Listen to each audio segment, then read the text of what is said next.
నంద్యాల లోక్సభ పరిధిలో ఉండే 7 నియోజకవర్గాల్లో ఒకటి శ్రీశైలం. నియోజకవర్గాల పునర్వ్యవస్థీకరణలో 2007లో ఏర్పడింది శ్రీశైలం నియోజకవర్గం. ఈ నియోజకవర్గం ఏర్పడిన తర్వాత ఒకసారి కాంగ్రెస్ పార్టీ, 2 పర్యాయాలు వైసీపీ అభ్యర్థులు గెలిచారు. దట్టమైన నల్లమల అటవీ ప్రాంతం ఈ నియోజకవర్గంలోనే ఉంటుంది. శ్రీశైల భ్రమరాంబిక మల్లికార్జున స్వామి దేవాలయంతో పాటు శ్రీశైలం డ్యామ్ ఈ ప్రాంతంలో ప్రముఖమైనవి. శ్రీశైల ప్రాంతంలో రాజకీయ చైతన్యం చాలా ఎక్కువగానే ఉంటుంది. ఈసారి వైసీపీ నుంచి శిల్పా చక్రపాణి రెడ్డి బరిలో నిలిచారు. తెలుగుదేశం పార్టీ నుంచి బుద్ధా రాజశేఖర్ రెడ్డి పోటీ చేస్తున్నారు. ఈసారి ఎలాగైనా శ్రీశైల నియోజకవర్గంలో విజయం సాధించాలని టీడీపీ పట్టుదలతో కనిపిస్తోంది. వైసీపీ విజయం మీద ధీమా వ్యక్తం చేస్తోంది. మరి big TV exclusive election survey 19:2లో వచ్చినటువంటి అంచనాలు ఎలా ఉన్నాయో ఇప్పుడు పరిశీలిద్దాం. లేటెస్ట్ రిపోర్టు చూసే ముందు ఈ ఏడాది జనవరి 24వ తారీఖున చేసిన 19:1 సర్వేలో శ్రీశైలం నియోజకవర్గంలో సర్వే అంచనాలు ఎలా వచ్చాయో ఒక్కసారి వెనక్కి వెళ్ళి గుర్తు చేసుకుందాం.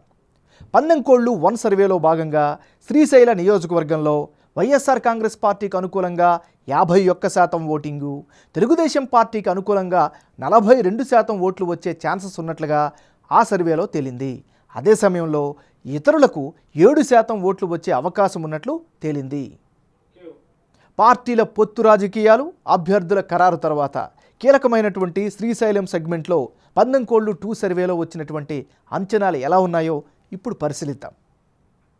ఇప్పటికిప్పుడు ఎన్నికలు జరిగితే శ్రీశైలం నియోజకవర్గంలో వైఎస్ఆర్ కాంగ్రెస్ పార్టీకి అనుకూలంగా 54% ఓటింగు, తెలుగుదేశం పార్టీ అభ్యర్థికి అనుకూలంగా 40% ఓట్లు పడే ఛాన్సెస్ ఉన్నట్లుగా సర్వేలో వెల్లడైంది.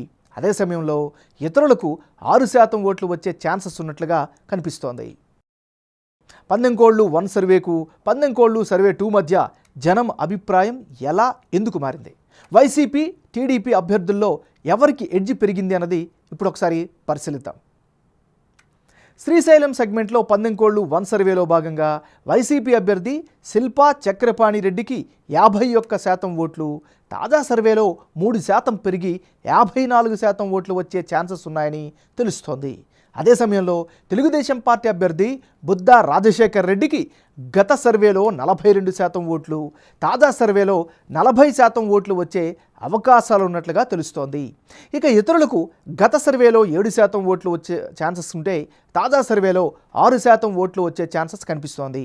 అంటే ఓవరాల్గా శ్రీశైలంలో వైసీపీకే గెలుపు అవకాశాలు ఎక్కువగా కనిపిస్తున్నాయి. 19:1, 19:2 ఈ 2 సర్వేల్లో శ్రీశైలం నియోజకవర్గంలో అభ్యర్థుల మధ్యన మారిన ఓట్ల శాతం, అందుకు గల కారణాలను ఇప్పుడు ఒక్కసారి పరిశీలిద్దాం. ఈ నియోజకవర్గంలో సిట్టింగ్ ఎమ్మెల్యే శిల్పా చక్రపాణి రెడ్డికి జనంలో క్రేజ్ బలంగా ఉంది. ముస్లింల మద్దతు వైసీపీ అభ్యర్థి వైపే ఉండే అవకాశాలు కనిపిస్తున్నాయి. ఈ నియోజకవర్గంలో అభివృద్ధి జరిగింది, అది కీలకం కాబోతోంది. ముఖ్యంగా తాగునీటి సౌకర్యం, సీసీ రోడ్ల నిర్మాణం నియోజకవర్గంలో బలంగా జరిగాయి.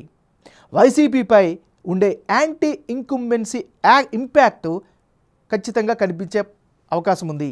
మరోవైపు గ్రౌండ్లో బుద్ధా రాజశేఖర్ రెడ్డి యాక్టివ్గా కనిపిస్తున్నారు. ఓవరాల్గా ఇప్పటికిప్పుడు ఎన్నికలు జరిగితే శ్రీశైలం నియోజకవర్గంలో వైఎస్ఆర్ కాంగ్రెస్ పార్టీకే ఎడ్జి ఉన్నట్లు బిగ్ టీవీ ఎలక్షన్ సర్వేలో వెల్లడైంది.